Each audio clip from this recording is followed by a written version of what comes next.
Makanya saya pastikan bagi orang yang pembiayaan ke bank syariah untuk membiayai, untuk keperluan membiayai resepsi pernikahan mulai dari gedungnya, itu saya jamin akadnya ijarah, pelaminannya ijarah, periasnya ijarah, fotografernya ijarah. Baru nanti kalau catering, ya, itu akadnya murabahah. Karena memang membeli barang, beda dengan gedung, itu adalah membeli manfaatnya gedung. Makanya akadnya ijarah. Bahasa fikihnya ijarah bai'ul manfa'ah bi'iwadin, menjual manfaat barang ya dengan ganti dibayar.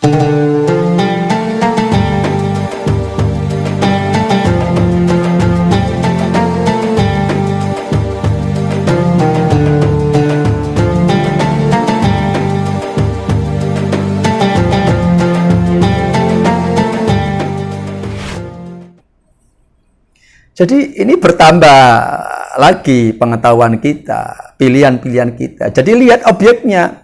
Kalau objeknya kita memiliki barang, berarti dipastikan akadnya murabahah. Umpamanya beli mobil. Nah, ini kan kita ingin memiliki mobil. Kalau kita beli cash nggak mampu, makanya kemudian kita ngajukan kepada bank untuk membeli mobil. Kalau di konven, jelas jenengan akan ditawari hutang. Jadi jenengan dihutangi oleh bank untuk membeli mobil. Loh, buat apa? Tapi kalau di syariah, tidak hutang, tapi murabahah. Jual beli angsuran dengan margin yang disepakati antara kedua belah pihak. Jadi bedanya itu. Kalau jual beli, itu untungnya penjual tidak diketahui pembeli. Dan bayarnya cash. Tapi kalau murabahah, untungnya penjual diketahui pembeli. Karena margin yang diambil oleh penjual itu sudah disepakati, diketahui oleh kedua belah pihak. Termasuk dengan calon pembeli.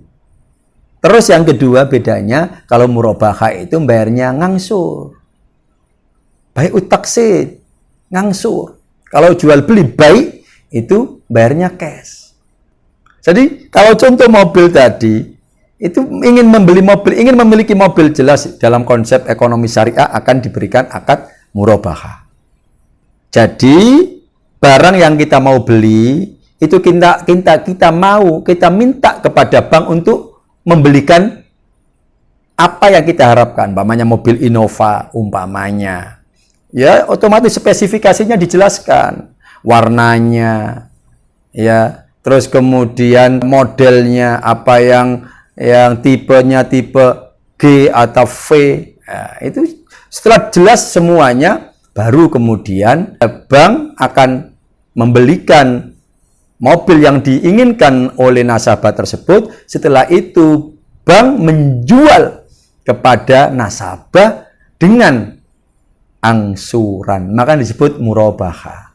Beda lagi kalau jenengan tidak ingin memiliki mobil, nggak memiliki barangnya, tapi manfaat barangnya, maka jenengan tinggal datang ke rental mobil. Akadnya beda, karena jenengan hanya ingin manfaatnya mobil, bukan mobilnya, berarti itu masuk ijarah, masuk kategori bai'ul manfaah. Jadi jenengan datang ke rental, ya, untuk menyewa. Bahasanya di sini bai'ul, untuk membeli manfaatnya mobil itu. Kayak tadi mau nyewa gedung, ya, tapi karena modal nggak ada, jenengan ngajukan ke bank, nah, itu saya pastikan akadnya akan ijarah. Jadi pilihannya banyak. Jadi mulai sekarang, ya, pastikan, ya, dan jangan ragu kalau anggapan, ya, secara umum bahwa konsep ekonomi syariah itu tidak ada pilihannya. Kalau konsumtif, murabahah. Kalau produktif, untuk bisnis, mudharabah murabahah. Kalau untuk jual beli manfaat, pakai ijarah. Jadi jangan semua dihitung akad hutang, akad qad. Karena memang akad qad itu larangannya tidak boleh mengambil untung. Begitu Anda ngambil untung, berarti Anda sudah masuk dalam kategori riba dan itu haram. Tapi kalau Anda ke bank syariah diberi akad murabahah, enggak. Itu bukan riba, karena jual beli, cuma jual belinya ngangsur. Kalau jenengan ke bank untuk modal, mesti dikasih pilihan kalau enggak mudharabah musyarakah. Kalau jenengan ke bank untuk membeli manfaat barang, akan dikasih ijarah. Jadi mulai sekarang pastikan ya, jangan lagi Anda terjebak oleh persepsi yang secara umum mengatakan bahwa konsep ekonomi syariah itu ujung-ujungnya sama. Enggak sama, enggak sama. Ya, enggak sama. Kalau hasilnya didapat bisa jadi sama untungnya. Tapi cara mengambil keuntungan, cara mendapatkan hasil itu beda caranya. Dan jangan dianggap itu sama, enggak sama. Enggak sama itu, enggak sama. Wong akad kredit hutang dengan akad murabahah kok jelas beda. Akad hutang atau akad kredit dengan mudharabah kok sama. Masa kalau kita sudah pelaku bisnis, punya usaha, ingin menambahkan modal supaya pilihan atau supaya jenis bisnis kita bertambah banyak, kita butuh tambahan modal, terus kemudian kita nggak punya, mesti kita kan diarahkan ke bank. Akadnya adalah permodalan, bukan hutang. Mesti pilihannya kalau nggak mudharabah ya musyarakah. Termasuk juga tadi, kalau kita ingin menyewa ya gedung untuk pernikahan, menyewa mobil untuk kegiatan-kegiatan usaha atau kegiatan-kegiatan yang lain, ya. Kemudian kita datang ke bank, kalau di konven mesti dikasih hutang kredit, tapi kalau di syariah akadnya ijarah. Dan kalau ijarah orang ngambil untung halal, boleh, bukan riba. Karena dari sewa menyewa untungnya. Jadi itu yang sering saya ulang-ulang kembali ya, supaya harapan saya ini lebih jelas dan bisa diterima dengan apa ya, dengan mudah dan jelas oleh masyarakat. Masih saja itu ada ya. Apalagi setelah kemarin sempat ngapunten, mohon maaf, sempat ada di sebuah media mengatakan bank syariah itu lebih lintah darat. Naudzubillah, ini mesti ada persepsi yang salah. Makanya sering saya sampaikan berkaitan dengan hukum, berkaitan dengan konsep pengetahuan, jangan sekali-kali kita ini bicara katanya atau mendengarkan, tapi harus betul-betul dipelajari ya. Kalau bisa itu ya kita belajar sekolah ya. Jangan sampai kemudian katanya. Karena memang betul-betul beda. Memang kadang-kala orang itu melihat hasilnya sama itu, bahkan bank syariah lebih mahal kadang-kadang begitu. Itu sering saya sampaikan. Ada kita seringkali minum kopi, kalau di Starbucks mesti lebih mahal. Sama-sama kopinya mesti beda. Karena kosnya, biaya dan sebagainya juga beda. Sering ya kita membeli pakaian. Begitu beda tempat sudah beda harga. Kenapa? Ya karena memang ada hitungan-hitungan, ada kos-kos yang dipertimbangkan dalam mengambil untung itu. Jadi jangan menganggap kalau mahal mesti tidak syariah. Oh, enggak lah. Enggak begitu. Enggak begitu. Ya. Ini harus betul-betul kita harus memperhatikan, ya. Sering kok saya buat analog itu, sering, ya. Kalau kita ingin punya anak, bisakah kita tanpa nikah? Bisa. Tapi zina. Tapi kalau ingin nggak zina, ya nikah dulu.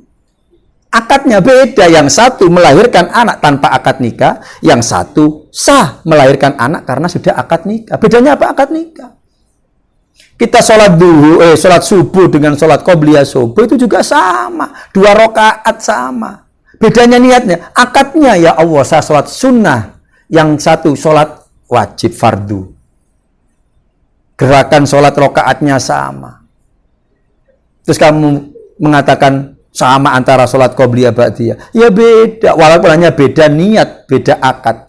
Kita sama-sama mengeluarkan uang. Kita keluarkan uang 1 juta. Yang satu juga sama 1 juta. Yang satu bisa berbeda dengan yang satunya. Kenapa? Karena akad, niat. Yang satu saya berakad, ya Allah saya mengeluarkan 1 juta untuk zakat. Yang satu, ya Allah saya mengeluarkan 1 juta untuk infak. Terus kita mengatakan sama. Ya beda. Walaupun hanya beda akad, hanya beda niat, itu sangat fundamental. Makanya, ya, jangan mencoba menyamakan atau membahkan ini. Dan sisi yang lain, kadangkala ada juga persepsi masyarakat yang mengatakan, apa wong bank syariah, lembaga keuangan hanya beda nama saja, hanya beda kulit saja. Ini sekali lagi saya ulangi, ya, supaya tidak ya terjerumus ya pandangan kita atau pemahaman kita. Kita sebagai umat Islam, ini kadangkala sholat kita kurang bagus, puasa kita kurang bagus, kadangkala Islam nggak bayar zakat. Kadangkala Islam, tapi akhlaknya nggak baik. Pertanyaan saya, apakah mereka Islam yang sholatnya masih kurang bagus, puasanya kurang bagus, akhlaknya nggak bagus, atau bahkan nggak bayar zakat, atau Islam masih nyuri, masih korupsi, apakah dikatakan nggak Islam? Tetap Islam, tetap Muslim. Cuma belum sempurna, belum bagus betulan. Makanya dikasih nasihat supaya menjadi baik, supaya menjadi lebih sempurna. Pun pula begitu, bank syariah kalau jenengan melihat kok masih ada yang kurang, masih ada yang begini begitu, jangan jangan diberi label kemudian apa itu hanya kulitnya saja. Tetap bank syariah, tetap lembaga keuangan syariah. Cuma dalam menjalankan konsep syariah masih belum begitu sempurna atau bagus. Nah ini kita beri perbaikan supaya lebih baik dan lebih bagus. Itu kiranya ya. Sekali lagi ya, ini saya tekankan karena kemarin sempat lagi viral ada media ya yang mengatakan seperti itu. Maka perlu kesempatan ini saya jadikan sebagai bagian dari klarifikasi dan tabayun saya ya, sebagai orang yang punya komitmen untuk mengembangkan konsep ekonomi syariah, merasa harus saya luruskan. Itu sementara yang bisa saya sampaikan. Ya, kita istirahat sejenak. Ya, sekali lagi jangan lupa ikuti terus channel Ngaji Ekonomi Syariah, dan ya jangan lupa untuk memberikan ya bantuan jariah. Sering saya istilahkan jariah karena memang itu. Jadi kalau kita like, men-share, mengkomen dan men-subscribe channel ini, itu sama dengan jariah kita, karena channel ini murni nawaitu untuk syiar ekonomi syariah. Mudah-mudahan bermanfaat.